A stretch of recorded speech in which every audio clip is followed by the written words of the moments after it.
Mes frères et mes sœurs, je ne sais quelles paroles vous retenez de celles que nous venons d'entendre à l'instant, comme étant parole du Christ, parole de Dieu, comme étant désir du Christ, désir de Dieu.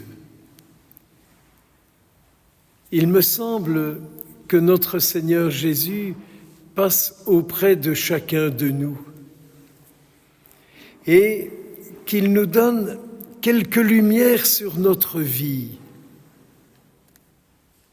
J'aime beaucoup quand je peux percevoir Jésus qui me révèle des choses sur moi.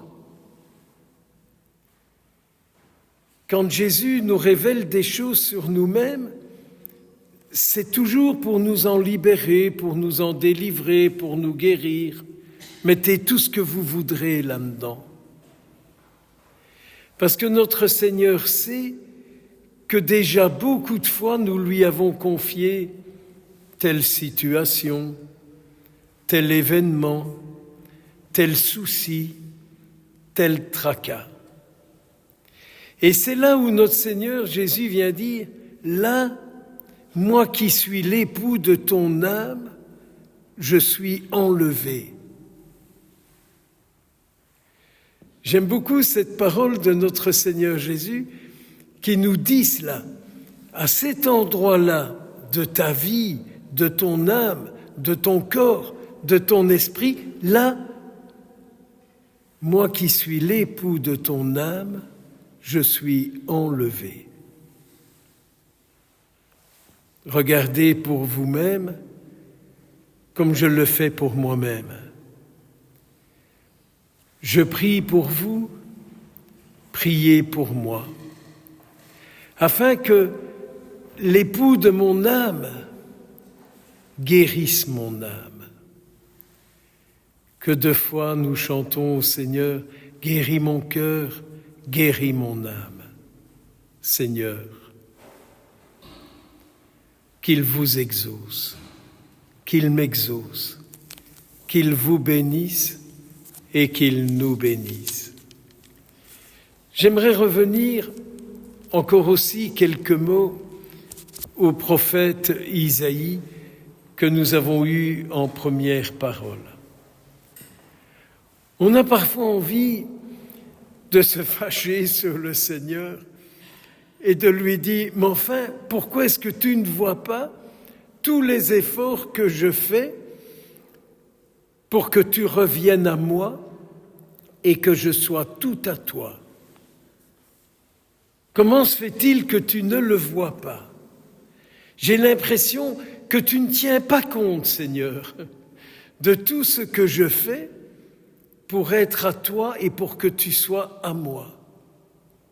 Je jeûne, Seigneur, je dis des prières, je fais tout ce que je peux, Seigneur. »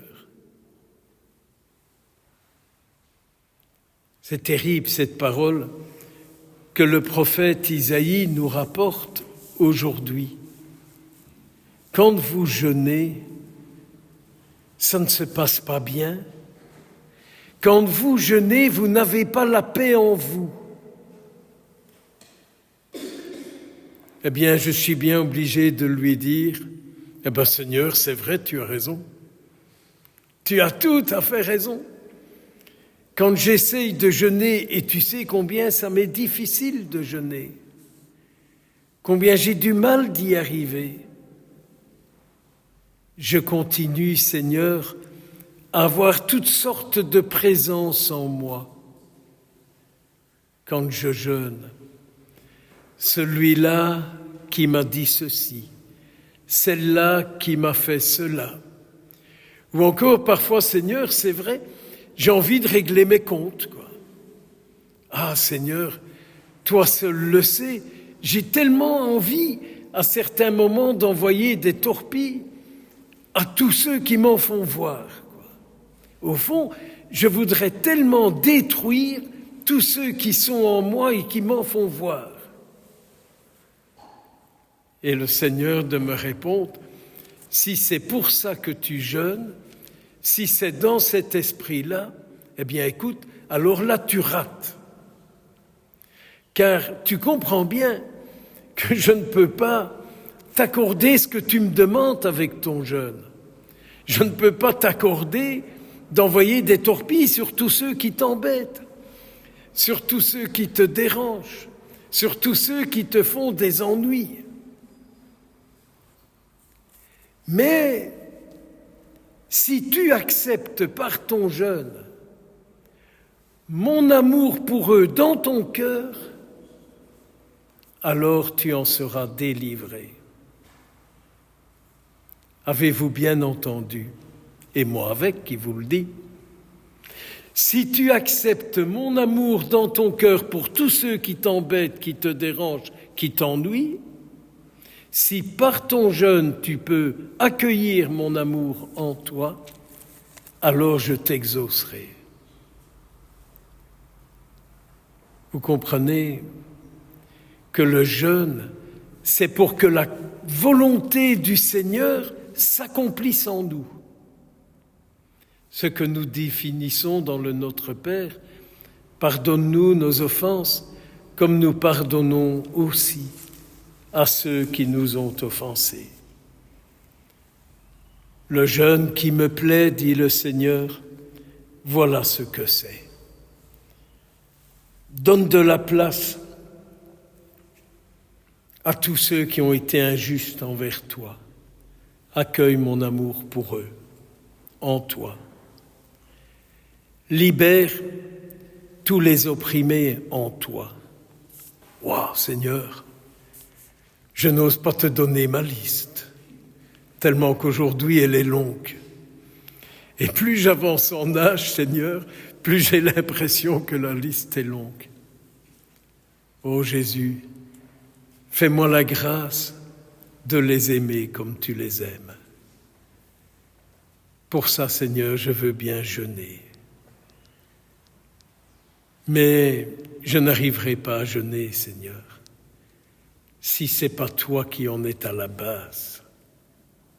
Si c'est ma motivation de bon cateau, ça c'est autre chose. Mais si c'est pour amener ta sainte présence en moi et en eux, alors oui, Seigneur, je veux bien. Et Isaïe qui termine cette parole, mes frères et mes sœurs, avec une tellement belle citation. Le Seigneur, si tu l'appelles alors, il te répondra. Si tu cries, le Seigneur te dira, me voici. Invoquons la Sainte Vierge. Elle, qui le jour de l'Annonciation a dit, mais que tout se passe pour moi, Seigneur, selon ta parole. Mes frères et mes sœurs, n'est-ce pas ce que vous désirez, et moi aussi, que tout s'accomplisse en vous, en moi, en nous, selon la parole du Seigneur? Saint Jean-Marie, présent derrière moi, avec son corps, n'est-il pas occupé d'invoquer le Seigneur, de le supplier et de lui dire « Exauce-les, sois le seul en eux, remplis-les de ton amour pour tout et pour tous. » Mes frères et mes sœurs, la fécondité des chrétiens n'est-elle pas parce qu'ils sont habités de l'amour de Dieu et que c'est cet amour-là qui les amène à se rencontrer, à se regarder et à s'écouter. Du haut du ciel, que le Seigneur vienne bénir tous les désirs que par l'écoute de sa parole, il a déposés et il dépose en chacun. Au nom du Père, du Fils et du Saint-Esprit,